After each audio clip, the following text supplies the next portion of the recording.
Olá, meus amigos, estamos chegando com a 8ª rodada da segunda temporada do Zuca e Tuga, o único canal do mundo que faz a conexão do futebol brasileiro com o futebol português. Peço que você se inscreva já no canal, temos várias rodadas interessantes e essa 8ª rodada também traz assuntos sensacionais do nosso futebol da América do Sul como um todo, mas muito mais brasileiro e português. Eu, Caco da Mota, comentarista da ESPN, estou ao lado de João Almeida Moreira. Tudo bem, João? Tudo bem, Caco? Como você vai? Tudo tranquilo. Agora, você que está aí acompanhando, de certa forma, mais próximo, os paulistas, o Campeonato Paulista, vamos falar um pouco disso, mas eu começo por um paulista na Libertadores, o Corinthians, né, que acabou empatando o primeiro jogo, e vou falar também do Bahia, e depois eu quero a sua opinião. E para mim decepcionou o Corinthians contra o Universidade Central da Venezuela, uma equipe muito fraca. Eu digo decepcionou em termos de resultado, em termos de classificação, para mim não há problema. Empatou por 1-1. O Carrijo fez o gol do Corinthians e numa bola do Memphis Depay. Perdeu muitos gols e, de alguma forma, sempre o ataque muito forte contra uma equipe bem fraca mesmo. Eu vi, acompanhei boa parte do jogo. Perdi talvez 8 ou 10 minutos do jogo. Comecei a ver a partir desse momento, mas não gostei da atuação do Corinthians em termos de espírito de Libertadores, o que eu já vi diferente do lado do Bahia.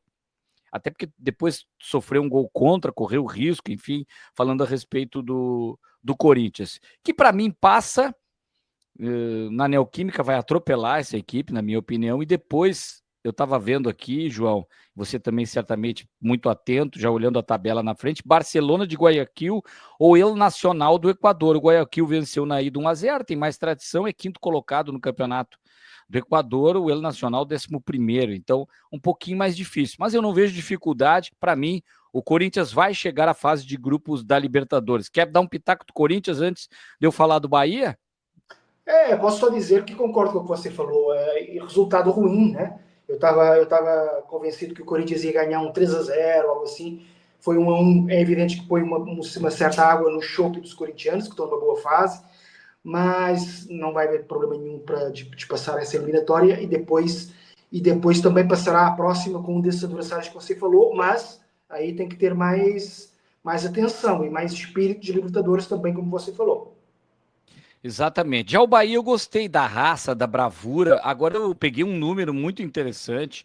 O The Strongest não perde em casa para brasileiros na Libertadores por causa da altitude desde 2013, quando ainda encarava o Atlético Mineiro do Ronaldinho Gaúcho. Aí aqui, ó, olha as equipes: São Paulo, o Atlético Paranaense, o Internacional, o Santos, Fluminense, Grêmio foi o último, e agora o Bahia não consegue derrotar essa equipe no Hernando Siles, 3.600 metros de altitude. Eu tive a oportunidade de estar lá na final da Copa América em 1997, Brasil e Bolívia. O Brasil ganhou o jogo. Foi aquele jogo em que o Dunga ficou mudo. O Dunga, que sempre reclamava e esbravejava, falando muito, o Dunga só fez mímica, porque sabia que se ele falasse, gritasse muito com os companheiros, sempre muito líder como capitão, ele perderia fôlego. O Brasil até perdeu fôlego, teve complicações, mas depois no final teve até gol do Zé Roberto, 3-1 o placar, se eu não tô, faz tanto tempo, João, que eu não recordo, eu não fiz questão de pesquisar, porque eu estou tentando lembrar da maneira que lembro, pela rádio CBN de Florianópolis. E o final do jogo foi bem complicado para mim. Eu consegui entrar dentro do gramado, corri muito. Ainda havia um celular naquela época, já havia celular naquela época, aqueles grandalhões, pareciam enorme, aquele celular, não era da Motorola, era daquela outra que nem existe mais, uma outra companhia que tinha, era Nokia, enorme aquele telefone, mas consegui entrar ao vivo na rádio, fiz registro.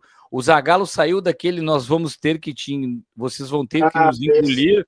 Eu estava do lado do Zagallo, ele estava dando entrevista para o Tino Marcos e depois para o Pascoal, porque a Bandeirantes e a Globo que transmitiam essa partida.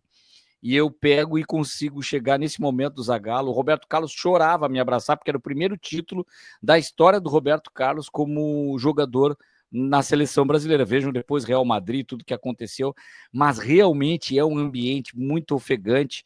Agora vou dizer uma coisa: o Bahia vai ter dificuldade na volta, apesar da atmosfera, são 36 anos aí sem o Bahia na Libertadores da América. Foram tantos anos de espera, eu ainda lembro os confrontos com o Internacional, aquele período, muito legal isso.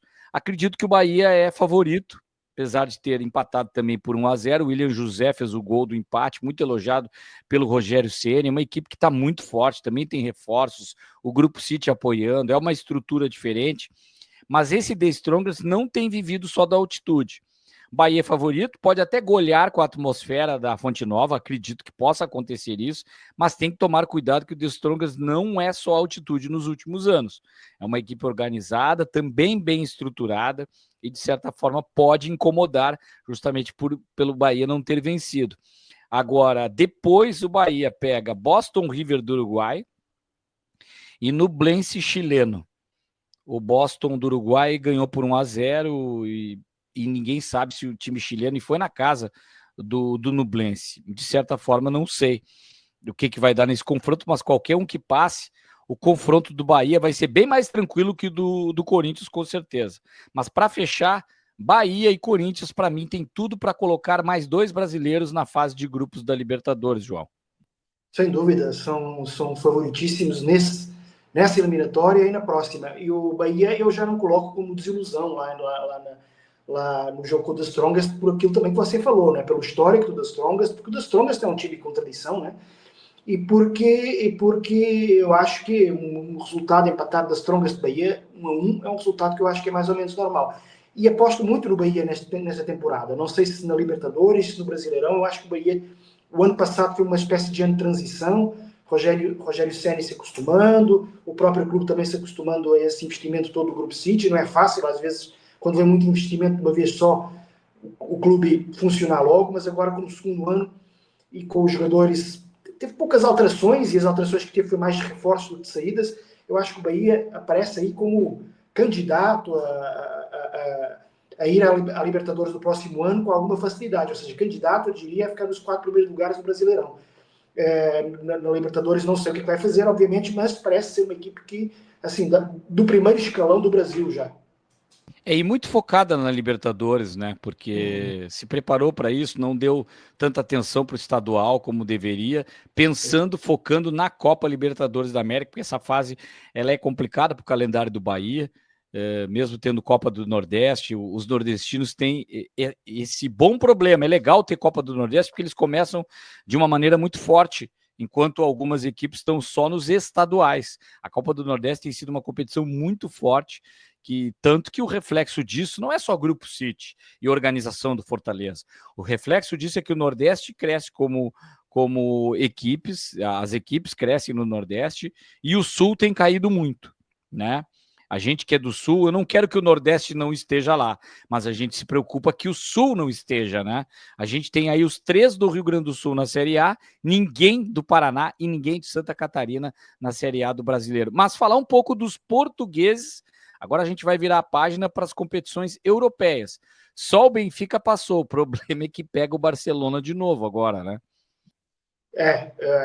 O sorteio foi sexta de manhã e o Benfica poderia calhar com o Liverpool ou com o Barcelona, então não tinha muita Tinha alternativa. escolha. Não tinha escolha. Ou o líder do Premier League ou o líder da La Liga, ou seja, dois dos principais times da atualidade na Europa e no mundo. Vai jogar com o Barcelona, é evidente que tem sempre uma percentagem, possibilidade de passar. O jogo Benfica e Barcelona da primeira fase foi extraordinário, 4-5, né, o resultado no Estádio da Luz, e que demonstra que o Benfica pode jogar mais ou menos de igual para igual, tanto que nesse jogo teve vantagem 3-1 e 4-2, né? Agora, é evidente que o Barcelona é o favorito, mas enfim, vamos ver. É o único representante português da Liga dos Campeões, depois do Sporting ter perdido de forma melancólica com o Borussia Dortmund, perdeu em casa 3-0 e depois lá na Alemanha arrancou um empate 0-0 jogando com as reservas, ou seja, o treinador do Sporting, Rui Borges, abdicou da Champions League, porque realmente, depois de perder 3-0 em casa, o único objetivo, ou o objetivo principal, tem que ser o campeonato onde o clube é líder, né? E agora vamos ver. Benfica-Barcelona, Barcelona favorito, mas Benfica com uma palavra a dizer. Pois é, e aí a gente tem o Porto também sendo eliminado pela Roma na Liga Europa. Teve uma semana dramática com a morte do Pinto da Costa, 42 anos administrando como presidente histórico, vários títulos, enfim. Eu não sei, você vai poder falar melhor, João. Esse tipo de apelo emocional, não digo o resultado da Roma, mas ele desfoca um pouco o momento do Porto. Foram muitas homenagens, é uma história muito grande, com algumas denúncias, inclusive, nesse período pós-Pinto da Costa, mas é inegável que foi o maior dirigente da história, um dos maiores da Europa, por tudo que conquistou com o Porto. E aí há aquela questão do luto, né? Se esse luto vai passar, se isso reflete. Ou teve um lado, a morte nunca é positiva, que eu digo, de desviar o foco para o Martim Anselmi, que está começando um trabalho, e aí o foco ficou um pouco mais nessa dramaticidade de um grande personagem da história do Porto que morreu. Sim, desviou o foco sem dúvida e até poderia ser realmente um ânimo, né, um bálsamo para o time, para a própria torcida, para vencer pela memória do Pinto da Costa, né? A questão é que eu acho que o Porto não tem mesmo muito recurso para fazer isso. O Porto está com o elenco, o pior elenco dos três grandes de Portugal, com alguma folga, né? O pior dos três. Mudou de treinador agora, é um treinador com qualidade, a gente já falou sobre isso na altura em que ele foi contratado, mas chegou agora, chegou de um outro continente, tem que se acostumar. Ou seja, o Porto não está em condições, nesse momento, de fazer muito mais do que aquilo que tem feito. Eu vi o jogo com atenção Porto-Sporting, em que o Sporting marcou no primeiro tempo e o Porto conseguiu empatar no final. Vi muita raça, vi muita determinação, mas vi pouca qualidade, tendo em conta aquilo que eu estava acostumado, sempre me acostumei ao longo da vida a ver o Porto de Pinta Costa ter, né? O Porto de Pinta Costa teve, de uma maneira geral, quase sempre os melhores elencos de Portugal, né? Daí as vitórias, né? E nesse momento a equipe está em renovação diretiva, técnica e de elenco. Portanto, não se pode exigir muito mais ao Porto nesse momento. A Roma é uma equipe forte, logicamente, tem nome, não é uma equipe assustadora, mas é evidente que depois de ter empatado 1-1 tinha a eliminatória na mão, né? Acabou por ganhar 3-2 e, enfim, o Porto foi eliminado e agora joga para, no campeonato, minorar os estragos, porque já foi eliminado da taça, a taça da Liga já passou, portanto não tem muito mais este ano a fazer, além de preparar melhor a próxima temporada. A situação do Porto é exatamente essa, se recuperar para a próxima temporada, e aí eu ia perguntar, falar um pouco também do título português, que parecia muito na mão do Sporting, mas agora a diferença caiu muito, o Sporting tem vacilado, tem perdido muitos jogadores machucados, olha, a gente usa aquela expressão aqui no Brasil da zica, né? É impressionante o que tem acontecido com o Sporting, e não me parece, João, não sei o que os jornais portugueses, você que é da bola e acompanha bastante também seus colegas de todo Portugal, o que falam a respeito dessa sequência de de lesões, ou se tem algum aspecto, algum problema, ou o que está acontecendo. Eu até pensei numa figura de linguagem bem antiga, assim, aquele vestiário que tem vai faltar gelo no isopor, sabe o isopor, aquele antigo, que tem gelo que você coloca para curar feridas, machucados, contusões. Eu fiquei pensando, fiquei com aquela imagem. Vai faltar gelo no vestiário do Sporting para isso. Mas indo ao foco da discussão, além dessa pergunta para ti, João, o Sport está correndo o risco de perder o título. Eu não imaginava isso. Agora, por outro lado, o Benfica se dispersar com o Barcelona. Agora o Sport não tem mais nada pela frente. Só tem o Campeonato Português, tanto que poupou no segundo jogo, não tava nem aí para a eliminação já no segundo jogo. E o Benfica concentrado pode também perder jogadores, ter complicações. Agora, tendo o Gyökeres a meia boca, como se diz, jogando com o Harder, que é ótimo jogador, tem crescido muito com as oportunidades que tem, o Sport está perdendo fôlego. O Pote parece que volta em uma semana, mas vai voltar em que ritmo, né? Então, duas perguntas. A que se deve será essa sequência de lesões? É algo casual? E se o título está sob risco mais do que nunca. Eu acho que o pior momento do Sporting para correr o risco é o Benfica se aproximando nesse momento até com a moral elevada, ou moral elevado com a classificação na Liga dos Campeões da Europa. Sim, em primeiro lugar, eu sei o que é isopor porque moro aqui, mas em Portugal a gente fala de outra maneira, a gente depois até pode falar sobre isso mais à frente no programa. A gente lá não diz Opa, boa. A gente lá não diz isopor, não.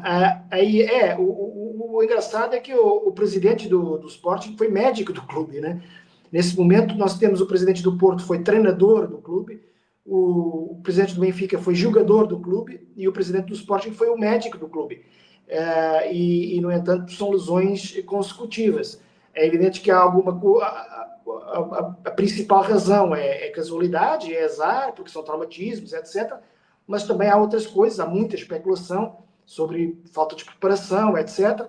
Mas os números são realmente assustadores. São 9 machucados, né? Num elenco de 20 e poucos jogadores. Os elencos em Portugal, na Europa em geral, são menores do que aqui no Brasil, também há menos jogos e mais tempo de recuperação, embora não tanto assim, né? Principalmente os clubes grandes que jogam muitas competições europeias, etc. São 9 lesionados, incluindo os 4 que jogam naquelas 2 posições do meio campo, né? O Sporting, seja com o Ruben Amorim, seja com agora o Rui Borges, mudou de sistema, mas não deixou de jogar com 2 jogadores ali no meio campo, 2 jogadores, digamos que meio que volantes, né?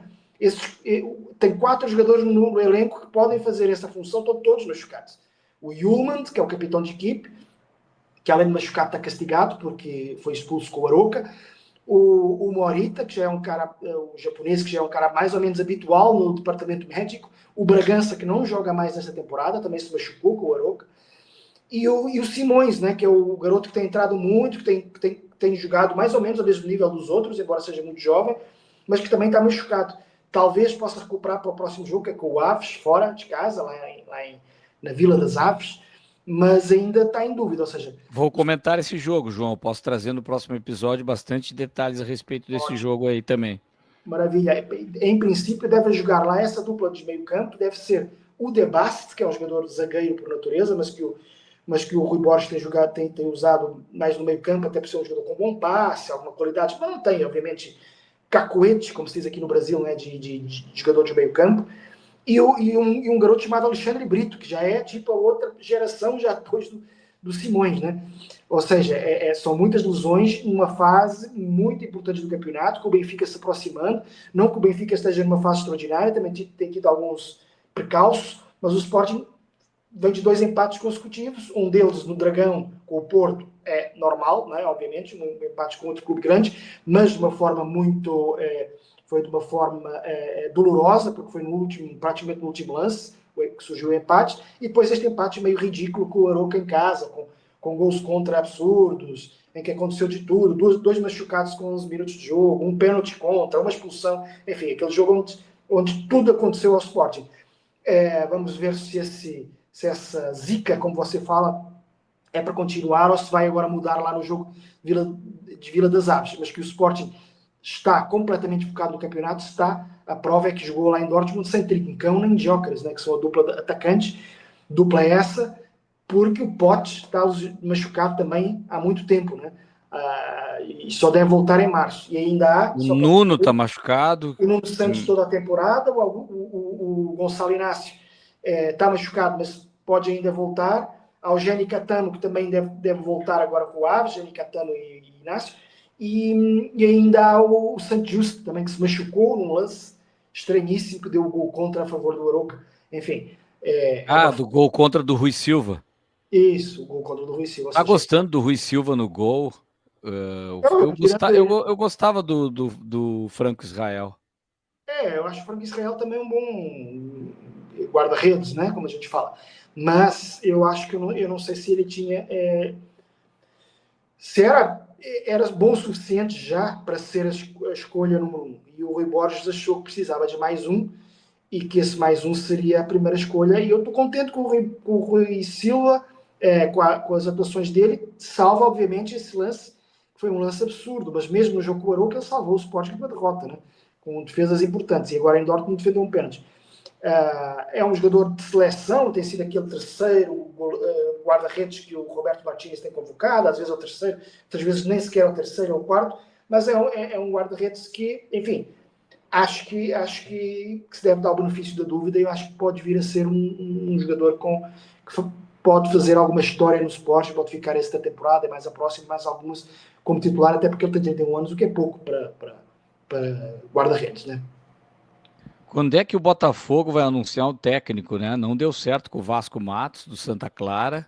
Já renovou com o Santa Clara, estava tudo fechado aí nos detalhes do contrato, alguma questão de licença UEFA, da questão do Vasco Matos terminar para a licença A, alguma coisa nesse sentido aconteceu, pelo menos é o que se especula. Eu não tenho essa informação, eu li sobre isso, né? Me parece que foi algo que pesou, muito parecido com o Caixinha com o Grêmio. O Caixinha estava fechado com o Grêmio, aí na hora de botar no papel alguma cláusula lá, o técnico não gosta, o empresário do técnico, não, isso aqui não, vamos mudar isso e aquilo, e não fecha. E aí o Botafogo de novo sem técnico, mas pelo menos trouxe o Caçapa de volta, que foi tão bem naquele período até que antecedeu, ele até foi um problema para o Bruno Lage, porque o Caçapa foi melhor que o Bruno Lage naquela época, né? Quando veio o Bruno Lage, estragou o que o Caçapa estava fazendo, e aí o Botafogo perdeu o Campeonato Brasileiro. Mas nesse caso agora, essa demora do Textor tá prejudicando demais o Botafogo, porque perdeu o primeiro jogo pro Racing na Argentina, lá no El Cilindro. E o Botafogo está muito nessa de ganhar títulos importantes. E é um título de tiro curto, como a gente diz, ida e volta. Tem o jogo da volta, 2-0 para reverter, é bem complicado. Eu sei que tem Savarino, Alex Telles, tem o Marlon Freitas, o John tá jogando demais no gol. Mas eu ainda sinto muita falta daquele protagonista. Era um conjunto muito bom, que eu não sei se não é só essa questão do técnico. Tem que jogar mais o Botafogo para a gente ter uma ideia do que vai ser. Mas sem o Luiz Henrique, parece que é um Botafogo sem alma. O Luiz Henrique era o diferencial, a cereja do bolo. O cara que foi para o Zenit da Rússia, que fazia tanta diferença. Agora, o Racing, o Vieto, que é um ótimo jogador, que chegou essa temporada, fez o gol de pênalti, se machucou. Então é um a menos, mas tem Zarate, tem o Maravilha Martinez, é um jogador muito bom, e certamente o Gustavo Costas vai fazer uma retranca de 5, linha de 5, e só no contra-ataque para o Martinez tentar buscar o gol, explorar a velocidade dos seus jogadores, e ele tem estrutura para isso, ele sabe jogar assim para ganhar o título. Vai ser um jogo interessante, o jogo da volta. O Botafogo perdeu talvez as três maiores estrelas, né? O Luiz Henrique, o Almada e Também o, o Almada. e o próprio Arthur Jorge, né? Que virou uma estrela sendo o treinador, ou seja, e não repousa ainda ninguém, né? Ou seja, tem algumas contratações razoáveis, mas perdeu também alguns jogadores que compunham o elenco, não eram tantas estrelas, mas compunham, como o Adrielson, o Júnior Santos, o Tiquinho e o Eduardo. Perdeu todos esses jogadores, ou seja, é uma equipe, sem dúvida, pode-se dizer, neste momento, mais fraca. Botafogo 2025 é mais fraco que Botafogo 2024. E ainda por cima sem treinador. Eu tive a ver umas contas aí na imprensa que o Arthur Jorge chegou depois de 45 dias também em que o time ficou com um treinador interino ano passado. Ou seja, já é quase um padrão do Botafogo, do John Textor, deixar dar muito tempo antes de escolher. No ano passado ficou o Thiago Nunes, etc., que não era a opção final dele, e só veio o Arthur Jorge lá para abril. E agora era a mesma coisa, só que, entretanto, o John Textor tinha escolhido finalmente, que era o Vasco Matos, e acabou por fracassar essa negociação. E agora a verdade é que o Botafogo precisa, né? Porque perder 2-0 com o Racing, jogar em casa, até pode acontecer, obviamente. Eu lembro que o ano passado o Botafogo ganhou 5-0 do Peñarol, né? Em casa, pode acontecer do Botafogo passar, mas nesse momento o Racing é muito favorito para ganhar essa competição, porque é uma equipe muito boa e tem 2 gols de vantagem. O Botafogo acho que está facilitando muito esse ano dando vantagem aos rivais na luta pelas conquistas principais, que vão ser depois Brasileirão e Libertadores, logicamente. O Vasco Matos recusando, eu falei Vasco, o Botafogo realmente é uma estrela solitária, sem um técnico aí, e é complicado. Falar em Vasco, por isso que era o próximo assunto, Nuno Moreira chegando do Casa Pia, atacante, um ponta, lembro de alguns jogos, 25 anos, jogador interessante, que vem para o Vasco e parece que aquilo que a gente falava, não temos tantos portugueses no futebol brasileiro, não técnicos tivemos muitos e estamos tendo bastante técnicos, como o maior de todos até agora, o Abel Ferreira, no Palmeiras, com muito sucesso. Mas parece que já não é mais assim, está chegando mais português para o Brasil, jogador português para jogar no futebol brasileiro. Sim, acho que não se pode falar ainda em moda, obviamente, porque pelas minhas contas na Série A são 5, com o Nuno Moreira, né, que é um jogador bom, um jogador que estava se destacando no Casa Pia, que se falava que poderia ir para clubes com mais ambição, inclusive. Tem o Cédric, que é um jogador que foi da seleção portuguesa, inclusive é campeão europeu em 2016, está numa fase descendente da carreira, mas fazia parte do elenco do Arsenal, que foi para o São Paulo, e depois tem 3 no Sport Recife, que estão lá por causa do Pepa, né, que é o treinador português também, que é o Gonçalo Paciência, o João Silva, que é um zagueiro, que também tem uma passagem curta pelo futebol português, teve mais noutros campeonatos, e agora o Sérgio Oliveira. E tem ainda o Rafael Ramos, que está no Ceará, que também chegou por intermédio do Vitor Pereira para o Corinthians e foi para o Ceará. Enfim, é evidente que o futebol brasileiro tem uma matéria-prima tão grande de jogadores, produz tanto jogador de qualidade ótima, boa e média, que não precisa muito de importar, né? Mas, de vez em quando, eu acho que pode ser um bom mercado, e não são só portugueses, tem de outros europeus, aqueles que são mais óbvios, como o Memphis Depay ou o Braithwaite no Grêmio, e tem vindo outros jogadores europeus aí. Ou seja, hoje em dia eu acho que o Essa é a campeonato moda, né, João? Acho que a moda é o europeu começar a jogar no Brasil com maior frequência. Tem e, bastante franceses, e o Payet, espanhol teve um no Inter e assim vai, né? e tem um espanhol agora também no Corinthians, mas não joga, que é um Hector, que jogou inclusive no Chaves, mas se machucou e não joga. E não só isso, também africanos. Tem o Bolassi, né? Tem o Bastos, ótimo zagueiro do Botafogo. O Enfim, Amuso, esse do Grêmio, nasceu em Gana isso, mas é belga, né? e é belga, defende a seleção da Bélgica, fala francês, inglês, fluente, e começa até a ter essa curiosidade. Eu, Aquilo eu, que você eu, falava de Portugal da educação, alguns jornalistas com dificuldade, todas as coletivas estão começando a aparecer com tradutores, porque não é todo mundo que sabe fazer pergunta em inglês, francês, enfim. e eu acho que o Campeonato Brasileiro, como já está a pagar bem, está virando, de certa forma, um campeonato daqueles de nicho, como o norte-americano, como alguns do Médio Oriente, claro que não paga como no Médio Oriente, mas já está virando atrativo em termos financeiros para os jogadores de outros mercados. A diferença em relação a esses outros mercados é que, ao contrário dos Estados Unidos ou do Oriente Médio ou do Japão, etc., no Brasil se produz muito jogador próprio, né? Aliás, é o país que mais produz jogadores. Então, por isso, nunca o Brasil sentiu muita necessidade de importar matéria-prima, né? Mão de obra, ou pé de obra, né? nesse caso. Mas vai haver essa tendência, porque com os salários que estão a praticar aqui, há muita gente que vai se sentir atraída. O que acontece é que são aqueles trintões, né? Muito. Jogadores na casa dos 30 anos, ou 28, 27. Há alguns que chegam de forma romântica, assim, aquele jogador que, eu sempre gostei tanto do futebol brasileiro, tenho tantos amigos aí com quem eu me cruzei já, brasileiros aí no futebol, deixa eu ir lá experimentar, ver aquele ambiente brasileiro, todo aquele carisma que tem O Navas, tem na Argentina também, o Navas está jogando lá no New Old Boys, né? Goleiro também. do Real Madrid, do Paris Saint-Germain, a pedido do Messi, que o Messi tem Uhum. uma ligação muito forte, e ele não foi para o Grêmio por causa disso também. O Messi pediu para ele e falou com os dirigentes, fez um meio de campo, uma indicação do Messi, pesa, né, na Argentina, de certa forma, né? E, E, e é uma atmosfera muito legal jogar no futebol sul-americano. Então, nós teremos uma Libertadores com muitos jogadores europeus também, o que é bem interessante. O que a gente nota, que a gente vê, e africanos também. A gente vê no continente europeu muito isso. É um mapa mundi em cada competição europeia. Ó, a gente fala aí da própria Europa, mas de outros brasileiros protagonistas, argentinos, uruguaios e africanos. Eu acho muito legal isso para o futebol. E por que também eles vêm para cá, né, João? Porque tem a cultura do futebol europeu, que hoje é a maior cultura do futebol mundial.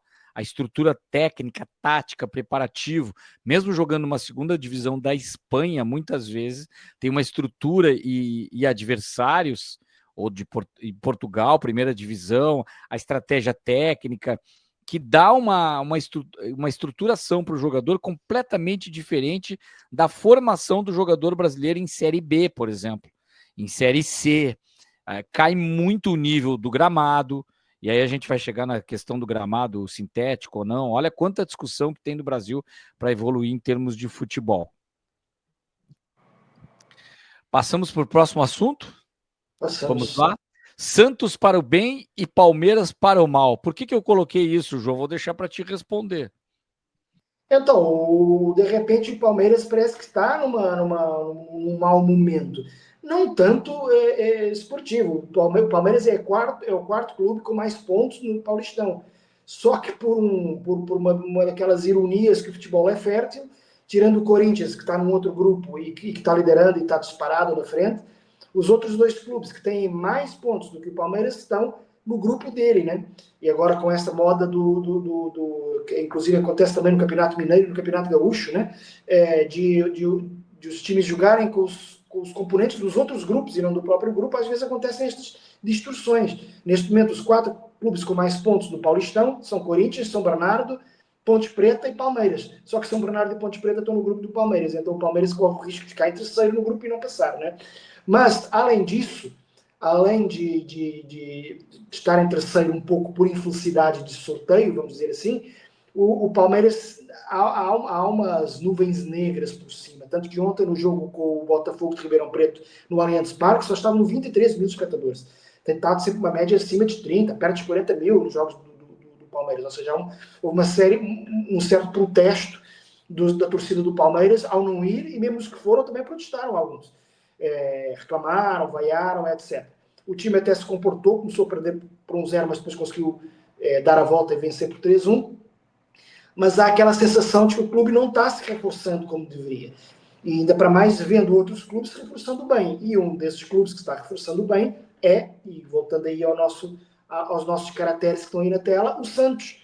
O Santos que de repente passa do inferno da Série B para a Série A e com muitas esperanças. Não sei se são esperanças legítimas, mas que são esperanças compreensíveis são. Não é? Um dos reforços chama-se Neymar, né? Talvez um dos regressos, a gente já falou sobre isso, um dos regressos mais importantes da história do futebol brasileiro dos últimos anos, equiparável ao do Romário, ao do Ronaldo Fenômeno, ao do Ronaldinho Gaúcho. E, além disso, com bons outros reforços. Né? Agora o Thiago Maia, que veio do Internacional, que é um jogador com passagem por seleções. O Tassiano, que é um bom jogador, sempre já regular. O Tiquinho, né?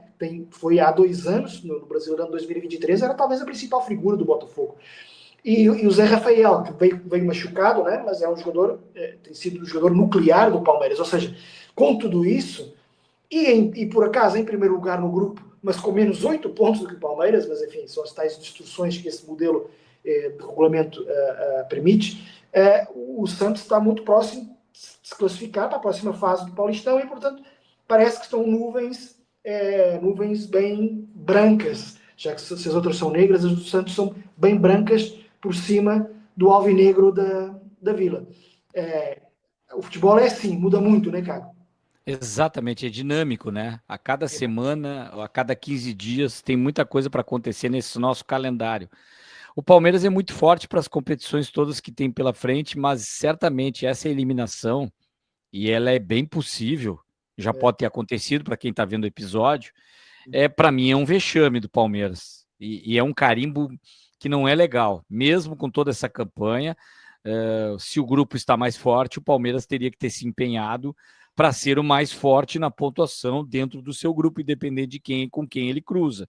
Se os seus adversários são mais fortes, a tendência é que ele deveria ser o mais forte do grupo e um dos mais fortes do campeonato como um todo, mesmo que tenha essa pontuação, como você destacou.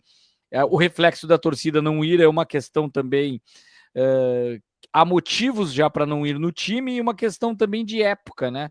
Se você já tem uma época que agora voltando às escolas, ainda num verão, e mesmo que eu sei que a situação financeira não é tão boa assim das pessoas, mas há uma certa dispersão de ficar indo em jogos e gastar dinheiro indo ver o Palmeiras nesse momento, podendo ter outros atrativos nessa época do ano que depois, com Libertadores, com Brasileirão, Copa do Brasil lá adiante, é totalmente diferente. Palmeiras muito forte para a temporada ainda. Agora, eu não sei de que forma o Abel Ferreira, se aconteceu ou vai acontecer, aconteceu porque já pode ter acontecido, vou explicar de novo que o episódio está sendo gravado e tem gente que pode estar vendo depois.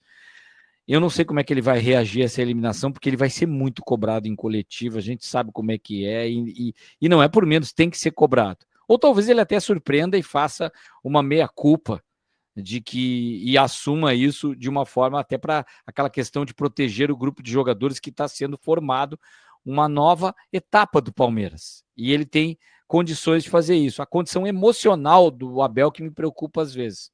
Quando o dia que tiver uma derrota ainda mais forte como essa, eu não sei em que nível ele vai chegar no relacionamento com a imprensa, enfim. Do outro lado, você recheou de jogadores, o Thiago Maia é um deles, ótimo jogador, que vai fazer muita falta para o Internacional, mas o que tem que funcionar é o Neymar.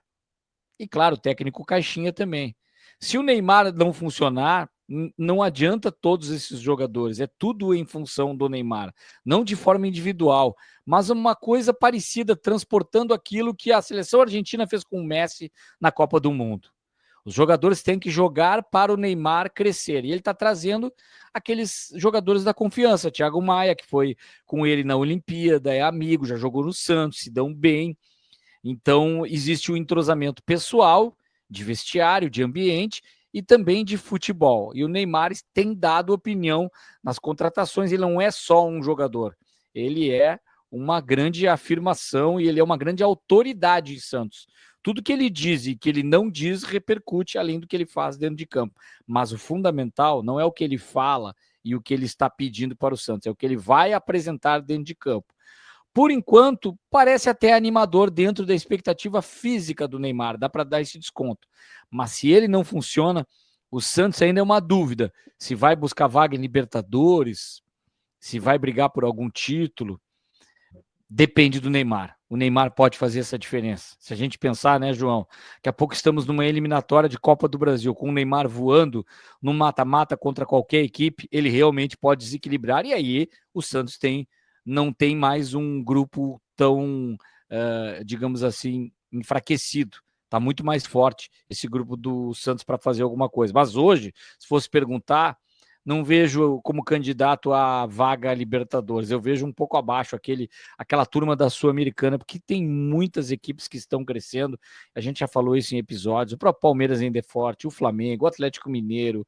O Cruzeiro está decepcionando no início da temporada, mas a tendência é que cresça. O Internacional está forte com o Roger, invicto na temporada. Bahia, Fortaleza. O próprio Vitória da Bahia também é outra equipe que não vai ganhar, talvez o brasileiro, não vai, mas vai ser difícil ganhar do Vitória. Não é fácil, uma equipe que está bem estruturada. Então, eu vejo um pouco à frente dessas equipes. Para bater de frente com todos, o Corinthians está bem legal nessa temporada também. Então o Grêmio cresceu muito, contratou vários jogadores no Campeonato Gaúcho. Não sei se vai dar tempo de bater o Internacional, que está muito forte. O Inter é favorito, apesar de ter perdido. Isso é outro assunto, João. O Inter está meio Sporting, sabe? Não para de machucar jogadores. Agora é o Borré que pode ficar fora das finais do Campeonato Gaúcho, o Alan Patrick. É impressionante o que tem perdido de jogadores. Mas vamos então falar de uma figurinha do Palmeiras. Arthur Vicente.